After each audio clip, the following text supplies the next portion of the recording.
जरा सोचकर देखिए, कैरेबियन में एक बेहद आलीशान प्राइवेट आइलैंड। साल था 1998 जब इसे खरीदा गया। बाहर से देखने पर यह बिल्कुल जन्नत जैसा लगता था, किसी का निजी स्वर्ग। लेकिन इस चमक दमक के पीछे एक इतना भयानक, इतना अंधेरा सच छिपा हुआ था जिसके बारे में सोचकर भी रूह कांप जाए। यही तो इस कहानी का सबसे बड़ा विरोधाभास है। एक तरफ आपको दिखते हैं खूबसूरत समुद्र तट, आलीशान विला, और दूसरी तरफ एक ऐसा घिनौना जुर्म जिसने पूरी दुनिया को हिलाकर रख दिया। जी हाँ, आपने सही सुना, पीडोफाइल आइलैंड। और इस जगह का मालिक था जेफरी एप्स्टीन, एक मामूली सा मैथ्स टीचर जो न जाने कैसे मल्टी मिलियनियर बन गया।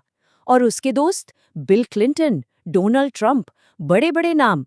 आखिर ये सब हुआ कैसे? चलिए इस पूरी कहानी को, अमेरिका के इस सबसे बड़े स्कैंडल को आहिस्ता आहिस्ता समझते हैं। तो सबसे पहले बात करते हैं उस जगह की जहां ये सब हो रहा था। एक ऐसी जगह जिसे एक शिकारी का स्वर्ग कहना गलत नहीं होगा। Little Saint James Island. Little Saint James, ये आइलैंड किसी भी अमीर आदमी का सपना हो सकता है सच में। लेकिन ये सिर्फ ऐशो आराम की जगह नहीं थी। यहाँ आते थे दुनिया के सबसे ताकतवर लोग, ब्रिटिश प्रिंस एंड्रू से लेकर महान साइंटिस्ट स्टीफन हॉकिंग तक। सोचिए, और इन्हीं बड़े बड़े मेहमानों की वजह से ही तो एप्स्टीन को एक कवर मिल जाता था, एक क्रेडिबिलिटी मिल जाती थी। मगर इन आलीशान पार्टियों के पर्दे के पीछे एक बहुत ही घिनौना खेल चल रहा था। छोटी छोटी कम उम्र की लड़कियों को बहला फुसलाकर यहाँ लाया जाता था और फिर उनका सेक्सुअल अब्यूज होता था। उनके लिए ये जगह जन्नत नहीं, एक जेल थी। एक ऐसी जेल जहां से भागना इम्पॉसिबल था। चारों तरफ बस समंदर ही समंदर। सालों तक ये अंधेरा दुनिया की नजरों से पूरी तरह से छिपा रहा। लेकिन फिर एक दिन एक आवाज उठी। एक आवाज ने इस सन्नाटे को तोड़ दिया। चलिए देखते हैं कि आखिर कैसे इस पूरे मामले का पर्दाफाश हुआ। ये सब शुरू हुआ साल 2005 में, जब एक 14 साल की लड़की ने कमाल की हिम्मत दिखाते हुए पुलिस में कंप्लेन कर दी। बस उसकी एक कंप्लेन ने जैसे एक चेन रिएक्शन शुरू कर दिया। एक के बाद एक विक्टिम सामने आने लगे और कुछ ही महीनों में 35 विक्टिम्स की पहचान हो गई। मामला इतना बड़ा हो चुका था कि अब FBI को भी इस इन्वेस्टिगेशन में शामिल होना पड़ा। और ये कोई छोटा मोटा क्राइम नहीं था, ये एक पूरी सोची समझी पिरामिड स्कीम थी। एप्स्टीन का तरीका देखिए, वो विक्टिम्स को ही मजबूर करता था कि वो नई लड़कियों को लाएं, और इसके लिए उन्हें पैसे देता था। इस तरह एक विक्टिम दूसरे को फंसाता था, दूसरा तीसरे को, और ये जाल बस फैलता ही चला गया। पुलिस ने आधिकारिक तौर पर कम से कम 36 माइनर विक्टिम्स की पहचान की। और FBI ने उन्होंने एक पूरी 53 पेज की डिटेल्ड रिपोर्ट तैयार की। सारे सबूत, सारे गवाह, सब कुछ उस रिपोर्ट में था। तो इतने सारे विक्टिम्स, इतने पक्के सबूत, सजा क्या मिली होगी? सोच रहे होंगे उम्र कैद? नहीं, सजा मिली सिर्फ 18 महीने। आप सोच रहे होंगे ये कैसे पॉसिबल है?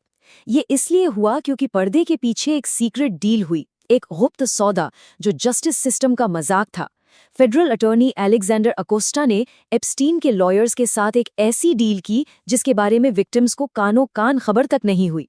डील ये थी कि एप्स्टीन को बस 2 मामूली से आरोपों में सजा होगी और उसको और उसके सारे साथियों को बाकी सभी गंभीर आरोपों से इम्यूनिटी मिल जाएगी।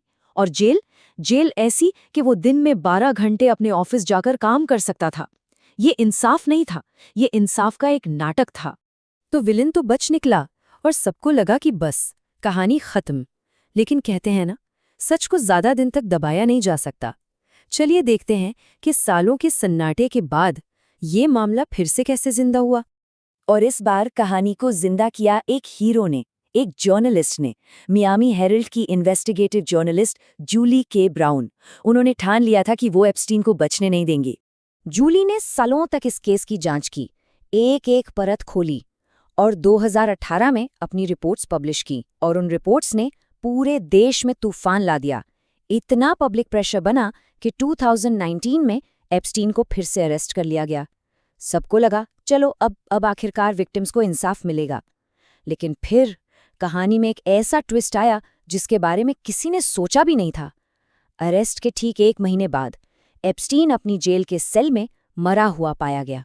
ऑफिशियली तो कहा गया कि ये एक सुसाइड था, लेकिन इस बात पर बहुत लोगों ने विश्वास नहीं किया।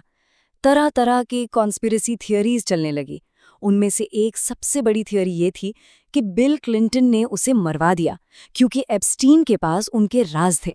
एप्स्टीन की मौत के बाद इस मामले ने एक और नया मोड़ लिया। अब ये पूरी तरह से पॉलिटिकल हो गया, खासकर डोनाल्ड ट्रंप के आने के बाद। देखिए, पॉलिटिक्स में ये एक बहुत बड़ा मुद्दा बन गया है। अपने इलेक्शन कैंपेन में डोनाल्ड ट्रंप ने वादा किया था कि वो पावर में आते ही सारी एप्स्टीन फाइल्स को पब्लिक कर देंगे। लेकिन जब वो जीत गए तो उनके एडमिनिस्ट्रेशन का रुख ही बदल गया। उन्होंने कहा कि ऐसी कोई क्लाइंट लिस्ट है ही नहीं और इस पूरे इश्यू को एक होक्स यानी एक धोखा बता दिया। हालांकि जब पब्लिक प्रेशर में कुछ फाइल्स रिलीज हुईं तो काफी हैरान करने वाली बातें सामने आईं। उन डॉक्यूमेंट्स में डोनाल्ड ट्रंप का नाम बार बार आया।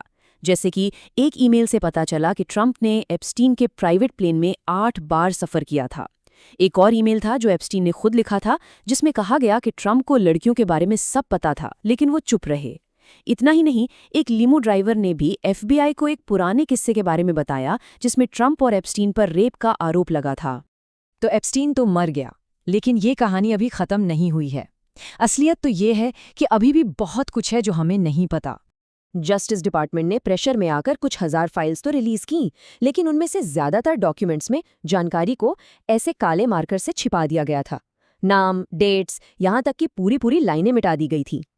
और जो डॉक्यूमेंट्स अभी भी छिपाकर रखे गए हैं, उनका नंबर सुनकर आप चौंक जाएंगे। सोर्सेस के मुताबिक 10 लाख से भी ज्यादा, मोर देन 1 मिलियन ऐसे डॉक्यूमेंट्स हैं जो अभी तक पब्लिक नहीं किए गए हैं। तो आज का ये एनालिसिस हमें एक बहुत बड़े सवाल के साथ छोड़ जाता है।